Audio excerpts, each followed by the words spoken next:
Hello students, आज हम 9th standard का काजीरंगा ये रैपिड रीडिंग जिसे लिखा है वसंत अवसरे, इस लेसन के टेक्स्ट बुक के नीचे जो क्वेश्चन आंसर्स है उसका स्टडी आज हम इस वीडियो में करने वाले हैं। तो बच्चों, आप रेडी हो टेक्स्ट बुक एंड नोटबुक लेकर? तो चलो देखते हैं हमारा फर्स्ट क्वेश्चन क्या है। काझीरंगा अभयारण्याची वैशिष्ट्ये खालील मुद्द्यांना अनुसरून लिहा। यहाँ पे 2 पॉइंट्स दिए गए हैं जिसके रिलेटेड हमें क्या करना है, आंसर लिखना है। तो फर्स्ट जो पॉइंट यहाँ पे दिया है वो है भौगोलिक वैशिष्ट्य। भौगोलिक वैशिष्ट्य कहा कि अभयारण्य, काजीरंगा अभयारण्य, तो हमें देखना है कि वहाँ की क्या क्या खूबियाँ हैं। सेकंड पॉइंट आता है प्राणी जीवन। यहाँ पे जो एनिमल्स है उनका लाइफ किस तरीके से है।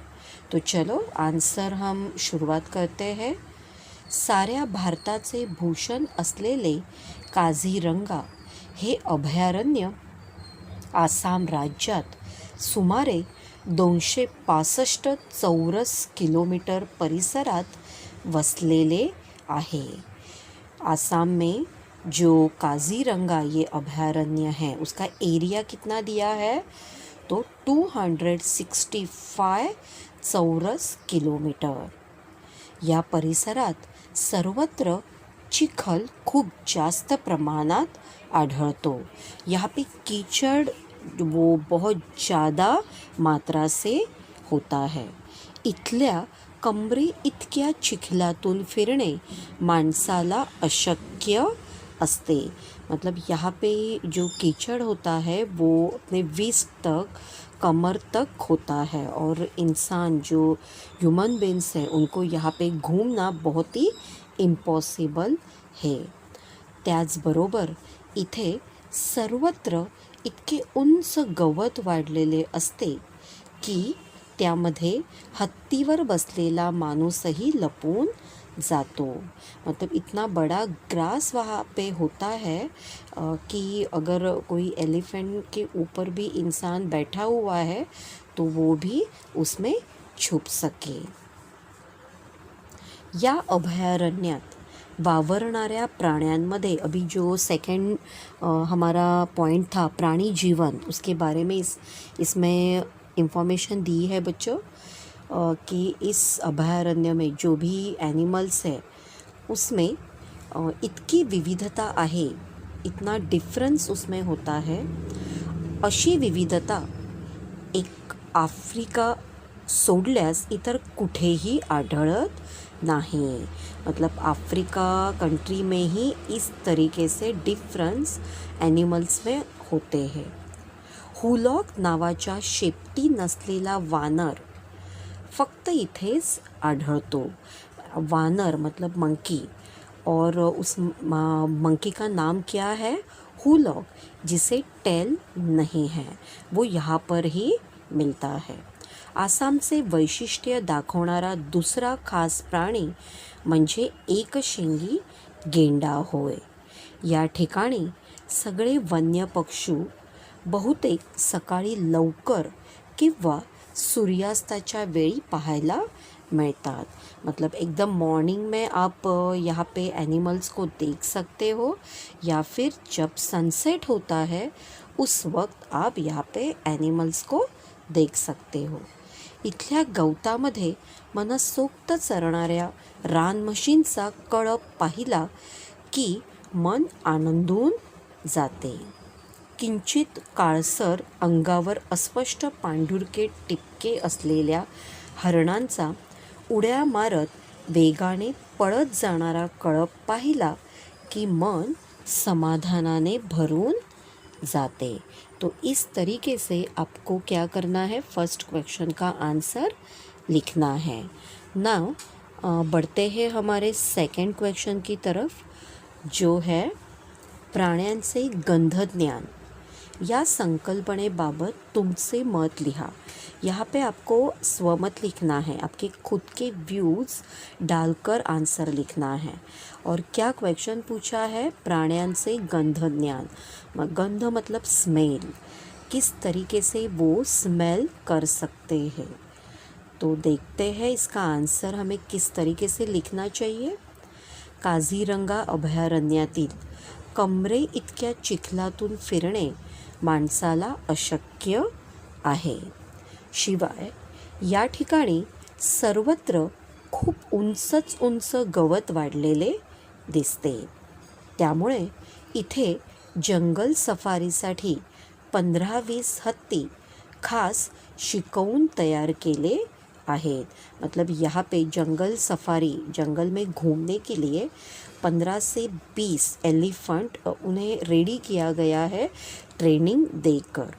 या प्राण्यांचे गंधज्ञान फारच ज़बरदस्त असते, उनका जो स्मेलिंग पावर है वो बहुत ज़्यादा होती है।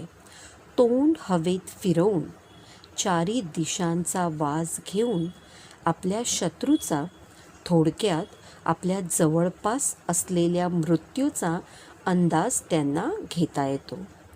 त्यामुळे सावधपणे चालत ते पुढचा रस्ता पार करतात। शिवाय जमिनीचा व गवताचा वास घेत परतीचा प्रवास सहजपणे त्यांना करता येतो। इस तरीके से उनकी स्मेलिंग पावर होती है कि वो एयर में भी अपना अगर फेस घुमाएंगे तो उनको पता चलता है कि हमारे आजू बाजू में अगर कोई एनिमी बैठा है तो वो इस तरीके से उसे ढूंढ पाते हैं। तो बच्चों, इस तरीके से हमें क्वेश्चन सेकंड का आंसर लिखना है। नाव काझीरंगा ही कर्दमभूमी आहे, हे विधान सोदाहरण स्पष्ट करा। इसके पहले हमें जानना ज़रूरी है कि कर्दम इसका मतलब है चिखल, मड। ठीक है, तो काज़ीरंगा ये जो अभयारण्य है वो पूरा चिखल से उसकी जो लैंड है वो होती है, ये हमें उदाहरण देकर स्पष्ट करना है। भारताच्या आसाम राज्यात इतर राज्यांच्या तुलनेत थोड़ा जास्त पाऊस पड़तो। ये तो सबको पता है कि आसाम में ज़्यादा बारिश होती है। त्यामुळे या भागात झाडे, झुडपे आणि गवत भरपूर उगवते। यही रीज़न है कि उस साइड पे बहुत ज़्यादा ट्रीज होते हैं, ग्रास होते हैं। त्यामुळेच येथील काझीरंगाच्या अभयारण्यात चिखल खूप जास्त प्रमाणात आढळतो। काही ठिकाणी तर कमरे इतका चिखल आढळतो, त्यातून फिरणे माणसाला अशक्यच होऊन जाते। या चिखलामुळेच वैशिष्ट्यपूर्ण असा एकशिंगी गेंडा या अभयारण्यात आढळतो।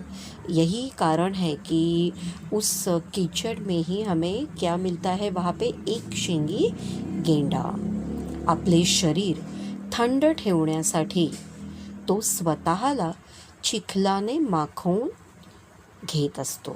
मतलब खुद की बॉडी ठंडा रखने के लिए, कूल रखने के लिए वो क्या करता है, खुद को कीचड़ से पूरा कीचड़ में जाकर अपने पूरे बदन पे वो क्या करता है, कीचड़ लगा लेता है। चिखलात पूर्णपणे माखलेला गेंडा चिखलात घालून पहाऱ्यावर उभ्या असलेल्या एखाद्या विशालकाय योद्ध्यासारखा वाटत असतो। मतलब वो पूरा कीचड़ में जाने से मतलब कीचड़ उसके बदन पे लगने के वजह से वो कैसा लगता है, विशालकाय योद्धा, मतलब एक बहुत बड़ा सोल्जर ऐसे लगता है। एक प्रकारे नैसर्गिक संरक्षण गेंड्याला निसर्गाने बहाल केल्यासारखे वाटते, कि जिस तरीके से नेचर ही उसे क्या करता है, सपोर्ट करता है और उसकी सुरक्षा करता है। यही आंसर हमें इस क्वेश्चन में लिखना है। नाउ हमारा फोर्थ क्वेश्चन है जो है टीपा शॉर्ट नोट्स। उसमें फर्स्ट है वैजंती। तो चलो देखते हैं इसमें हम क्या लिखेंगे।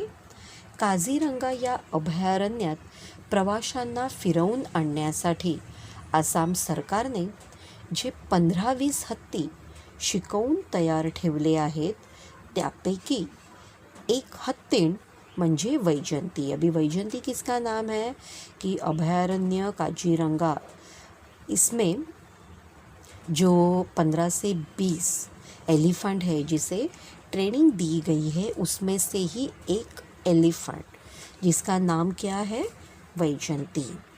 ती इतर वन्य पशूंना घाबरत नाही, शिवाय दाट गवतातून ती सहज मार्ग काटते। मतलब वो बाकी किसी भी एनिमल्स को डरती नहीं है और जंगल पूरा घना जंगल भी हो तो उसमें से वो क्या करती है अपना रास्ता निकालती है। जंगलात फिरण्यासाठी लेखकाला तीच हत्ती मिळाली होती। जंगल में घूमने के लिए लेखक को वही सफारी मिली हुई थी। कौन? वैजंती। ती खूप देखणी, इंद्राच्या ऐरावताची मुलगी शोभेल अशीच होती। मतलब वो कैसी थी? बहुत ही खूबसूरत ऐसी थी।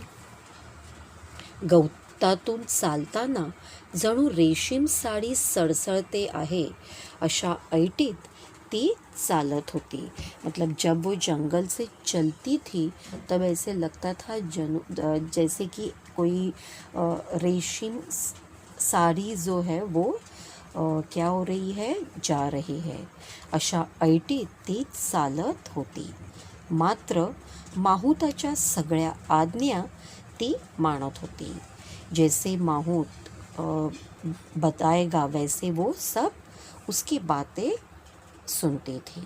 तिचे गंधज्ञान फारच ज़बरदस्त होते। स्मेलिंग पावर उसकी जो थी वो बहुत अच्छी थी। किंकाळू फोडून आणि तोंड हवेत फिरवून चारी दिशांचा वास घेऊन जणू मृत्यू आजूबाजूला कुठे रेंगाळत आहे काय याचा अंदाज ती घेत आहे असे लेखकाला एकदा जाणवले। मतलब कि आजू बाजू में अगर कोई एनिमल्स है तो वो किस तरीके से पहचान लेती है अपने स्मेल पावर से, ये लेखक को एक बार पता चला या फिर उसे वो दिखाई दिया। काझीरंगाचा विस्तीर्ण वनप्रदेश तुडवत भिजलेल्या वाऱ्यावर मंद मंद गतीने तरंगत गिरक्या घेणाऱ्या गवताचा सुगंध घेत, तसेच स्वतःबरोबर इतर प्रवाशांना जंगल भटकंतीचा आनंद मिळवून देणारी वैजंती एक उत्कृष्ट सोबतीनच म्हणावी लागेल। किस तरीके से वो जो टूरिस्ट लोग हैं उनको क्या करती थी उस जंगल में घुमा के लेके आती थी, जंगल सफारी करवाती थी। तो वो जैसे कि क्या है एक फ्रेंड ही थी, ऐसे बोलना ही सही होगा ऐसे लेखक बताते हैं। नाउ सेकंड, एकशिंगी गेंडा। आसामचे वैशिष्ट्य दाखविणारा खास प्राणी म्हणजे एकशिंगी गेंडा होय। काझीरंगा अभयारण्यात तो आढळतो। कहाँ पे मिलता है वो?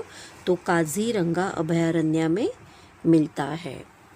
जंगलातील प्रचंड काय प्राण्यात भारतातील एकशिंगी गेंड्याचा 4था नंबर लागतो। साधारणतः असा समज आहे की गेंडा हत्तीच्या अंगावर चालून जातो, पण शेजाऱ्याला निष्कारण त्रास देणे त्याच्या रक्तातच नसते। मतलब ऐसे कहा जाता है कि जो गेंडा है वो हाथी के ऊपर मतलब उसके ऊपर दौड़ के आता है, लेकिन वो किसी को कोई कारण नहीं है तो तकलीफ नहीं पहुंचाता। पण क्वचित एक एकटेपणाने वैतागलेला गेंडा समोर येणाऱ्या पशुवर आक्रमण करायला निघतो. असा एकशिंगी गेंडा प्रत्यक्ष पाहण्यासाठी लेखक काझीरंगाला गेला होता. मतलब इन्हें देखने के लिए ही लेखक काझीरंगा गए हुए थे. इथे फिरत असताना थोड्याच वेळात लेखकाला जवळच चिखलात घालून पहाऱ्यावर उभ्या असलेल्या एका विशालकाय योद्ध्यासारखा पण निश्चल उभा असलेला एकशिंगी गेंडा दिसला, जो पूरी तरह कीचड़ उसके ऊपर लगा हुआ था. ऐसा एक गेंडा लेखक को दिखा. और वो किस तरीके से दिखा कि जैसे कि एक विशाल काय बहुत बड़ा योद्धा वहाँ पे खड़ा हुआ है. थर्ड है हमारा गेंड्यांच्या सवयी. सवयी मतलब उसकी क्या क्या हैबिट होती है. गेंडा आपले शरीर थंड राखण्यासाठी चिखलाने अंग माखवून घेतो. किस तरीके से वो कीचड़ अपने बॉडी को लगा लेता है, क्योंकि उसे अपना शरीर, अपनी बॉडी कूल रखना चाहिए. मतलब उसे वो लगता है कि अपनी बॉडी को कैसे रखे, कूल रखे. तो सामाजिक आरोग्याचा चाहता असतो. त्यासाठी संबंध मोठ्या जंगलात फक्त एकाच ठिकाणी तो जाऊन आपली विष्ठा टाकतो. मतलब वो पूरे जंगल में एक ही जगह पे जाकर अपनी विष्ठा इसका मतलब होता है जो पोटी, कि वो एक ही जंगल में एक ही जगह पे जाकर वो करता है.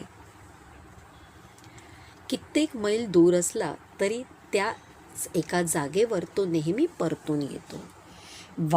वाटेल तेथे घाण टाकू नये, शेजाऱ्या पाजाऱ्यांना त्रास होईल असे वागू नये हे समजणारा गेंडा खरोखरच शहाणा व्यक्ती आहे असेच म्हणावे लागेल.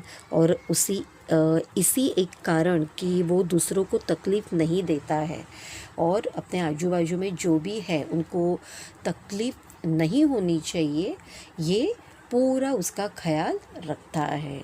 इसीलिए उसे हम क्या कहते हैं, होशियार कह सकते हैं. फोर्थ पॉइंट है गाय बगळे. वैजंती हत्तीणीवर बसून लेखक जंगल सफारी करत होता.